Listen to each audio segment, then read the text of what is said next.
7 जुलाई को पहली आपदा आई और आज 25 अक्टूबर को हमने उनका पुनर्वास की योजना को भी लागू भी कर दिया। इतनी स्पीड से पहले कभी कार्य हुआ तो मुझे बताइए। पहले किसी का मकान टूट जाता था, 1,30,000 रुपया मिलता था, पंचायत रिपोर्ट बनाती थी, पटवारी रिपोर्ट बनाता था, फिर उसके बाद वीडियो ऑफिस में जमा हो जाती थी, पैसे पता नहीं कब आते थे। हमने कहा कि 16,000 परिवार जो इस आपदा से प्रभावित है उनको तुरंत प्रभाव से राहत राशि बंटनी चाहिए। जिनके पूर्णतः क्षतिग्रस्त मकान हो गए उनको 3 लाख रुपया और जिनका आंशिक रूप से क्षतिग्रस्त मकान हो गया उनको 1 लाख रुपये की आज अनुदान राशि पहली किस्त के तौर पर चली गई है और दूसरी किस्त के तौर पर जब वो अपना काम शुरू करेंगे तो वो भी उनको उपलब्ध करवा दी जाएगी। शिक्षा के क्षेत्र में हम काफ़ी पिछड़ रहे हैं, स्वास्थ्य के क्षेत्र में हम काफ़ी पिछड़ रहे हैं। हमें क्वालिटी एजुकेशन की तरफ ध्यान देना है, हमारी सरकार उस पर कार्य कर रही है। गोविंद सागर झील में मैंने टूरिज़्म की बात की है कि शिकारा चलने चाहिए, क्रूज चलने चाहिए और हमने गोविंद सागर जो झील है उसको हमने टूरिज़्म के लिए नोटिफाई कर भी दिया है।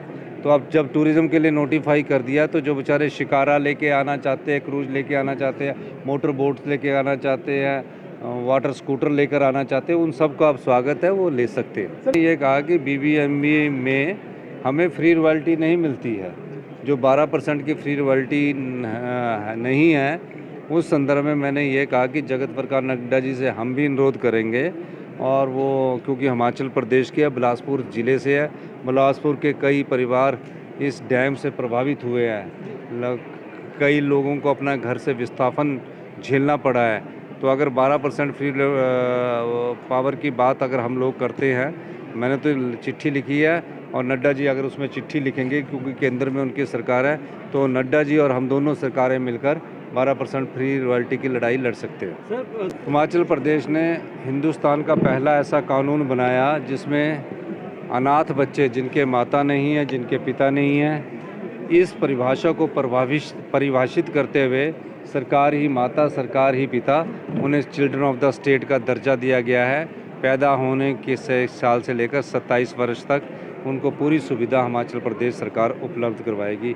7 जुलाई को पहली आपदा आई और आज 25 अक्टूबर को हमने उनका पुनर्वास की योजना को भी लागू भी कर दिया। इतनी स्पीड से पहले कभी कार्य हुआ तो मुझे बताइए। पहले किसी का मकान टूट जाता था, 1,30,000 रुपया मिलता था, पंचायत रिपोर्ट बनाती थी, पटवारी रिपोर्ट बनाता था, फिर उसके बाद वीडियो ऑफिस में जमा हो जाती थी, पैसे पता नहीं कब आते थे। हमने कहा कि 16,000 परिवार जो इस आपदा से प्रभावित है उनको तुरंत प्रभाव से राहत राशि बंटनी चाहिए। जिनके पूर्णतः क्षतिग्रस्त मकान हो गए उनको 3 लाख रुपया और जिनका आंशिक रूप से क्षतिग्रस्त मकान हो गया उनको 1 लाख रुपये की आज अनुदान राशि पहली किस्त के तौर पर चली गई है और दूसरी किस्त के तौर पर जब वो अपना काम शुरू करेंगे तो वो भी उनको उपलब्ध करवा दी जाएगी। शिक्षा के क्षेत्र में हम काफ़ी पिछड़ रहे हैं, स्वास्थ्य के क्षेत्र में हम काफ़ी पिछड़ रहे हैं। हमें क्वालिटी एजुकेशन की तरफ ध्यान देना है, हमारी सरकार उस पर कार्य कर रही है। गोविंद सागर झील में मैंने टूरिज़्म की बात की है कि शिकारा चलने चाहिए, क्रूज चलने चाहिए और हमने गोविंद सागर जो झील है उसको हमने टूरिज़्म के लिए नोटिफाई कर भी दिया है।